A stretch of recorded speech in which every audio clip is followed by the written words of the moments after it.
Миллионные долги населения перед ресурсоснабжающими организациями повисли в воздухе. Такую информацию дает отдел ЖКХ. Между тем, у некоторых граждан просрочка в платежах колеблется, начиная от 2 и 3 тысяч рублей и доходит до 260 тысяч рублей только за теплоснабжение. Как жители города довели ситуацию до критического состояния и в связи с чем у неплательщиков изымают квартиры, расскажем в нашем выпуске. Сотрудники управления Федеральной службы судебных приставов города Канаша совместно со съемочной группой Канашской студии телевидения и представителями СМИ республики отправились в рейд. В одном из домов по улице Карла Маркса проживает женщина, сумма долга которой превышает 268 тысяч рублей. Сегодня ей предстоит выселение из муниципальной квартиры, в котором она прописана с 2 сыновьями, один из которых находится в заключении, а другой болен. Женщина фактически в долгое время в квартире не проживала, а поселилась у родственников в деревне. В октябре 2017 года на основании выданного Канавским районным судом по гражданскому делу по иску администрации города Канаш Чувашской республики по выселению с предоставлением жилого помещения, расположенного по адресу город Канаш Чувашской республики, сейчас будет на данный момент составлен акт о выселении и описи имущества с данного расположенного адреса. Новость о выселении для женщины не стала неожиданностью, так как ее много раз информировали, вызывали на судебные заседания, которые она настойчиво игнорировала. Как признается сама квартиросъемщица, регулярности в платежах у нее не было, и так продолжается порядка 6-7 лет. Сегодня она сетует на сложности в жизни. По пенсии 50 лет только. Нигде на работу не принимают. То 45 не принимают, то после 40 нет. Ну, я хотела заплатить, у меня денег нету. Вот сейчас думала, муж сожитель приедет, заплачу, вот не получилось. Женщина категорически не согласна на предоставленную комнату в общежитии. Что сейчас? Вот сейчас вам предлагают комнату. Я объясняю. Ладно, хоть там в комнате, ванной, туалет, если есть. Ну, сейчас мне раздеваться, они же взрослые, тем более у меня старший сын, младший сын. И за квартиру в общей сложности не платите лет 6-7, регулярно, нет взносов, да, уже? Ну, так-то платить, ну, когда деньги были. Небольшими суммами, да? Так, за свет, за газ, за оплату платила я.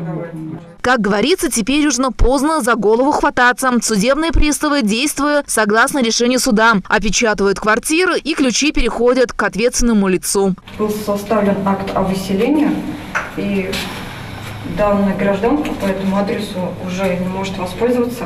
Задолженность порядка 268 тысяч рублей. Это задолженность только за отопление. А там еще, если посчитывать по водоснабжению и другие, там это порядка набирает полностью. Скажите, Мария, когда обратились в суд, когда подала иск? Мы вышли, это суд, это в начале мая, это уже на выселение. И в связи с этим после этого тоже началась процедура уже для обеспечения жилья, куда выселять. И площадь 18,2, это удовлетворяет судебное решение, и получается, это не нарушение не нарушение каких норм. В этой квартире также проживает семья, задолжавшая за потребленное тепло. Приставы наложили арест на монитор и напомнили о своевременности погашения долга. Тем более, что с началом нового отопительного сезона будет приходить все новые и новые квитанции. По этой квартире была задолженность в общей сумме где-то 50 тысяч. Жена работала, и удержание производилось из заработной платы. На сегодняшний день 8 тысяч остаток долга осталось по этой квартире. Наложили арест. Монитор компьютерно-дигитальное имущество обнаружилось. И у нас 1000 рублей в счет погашения задолженности внес должник сам.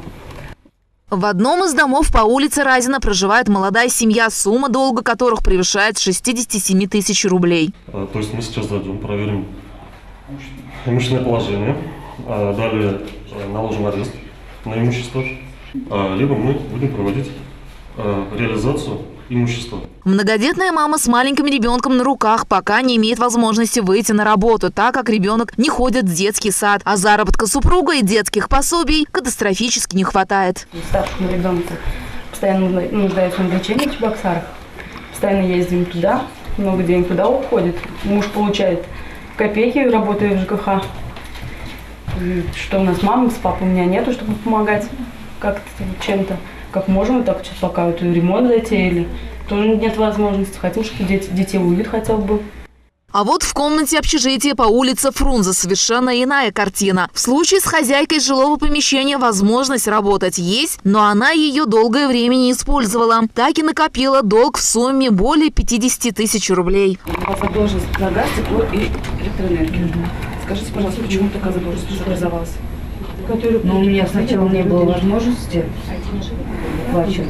Сейчас я работаю и буду потихоньку обязательно выплачивать. Сейчас я потому что одна, мне как-то легче.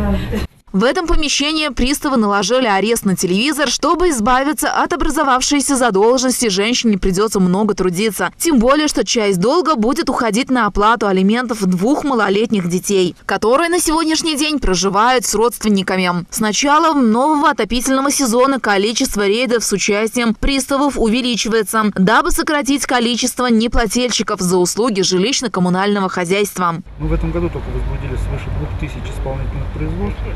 Сумма составила более 30 миллионов рублей. Суммы, конечно же, варьируются у нас разные. Суммы долга от 5000 до, как мы сегодня убедили, до 200-250 тысяч рублей задолженности. Соответственно, судебный пристав предоставляется должникам момент такой, срок для добровольной оплаты суммы задолженности. В случае, если должник добровольно не оплачивает, в ход идут, соответственно, меры принудительного характера. Это и списание с расчетного счета, это и удержание заработной платы, это, соответственно, проверка имущественного положения с дальнейшим наложением ареста, реализация имущества. Все вырученные денежные средства с реализацией имущества идут на погашение суммы задолженности. Здесь мне что хотелось бы отметить, сегодня мы в ходе рейда накладывали аресты, проводили проверку имущественного положения, но у нас сегодня была применена, наверное, в нашей практике впервые, да, по крайней мере по городу Канашу, я могу сказать, практика исполнения решений суда в пользу администрации города Канаша по выселению гражданки, имеющей задолженность свыше 250 тысяч рублей, выселение ее с предоставлением жилья меньшей площади. В дальнейшем, конечно, я рекомендую жителям города Канаша, Канашского района своевременно, заблаговременно даже вносить денежные средства в пользу предприятий жилищно-коммунального хозяйства, дабы не испытывать проблемы с отоплением и получением всех благ от жилищно-коммунальных предприятий.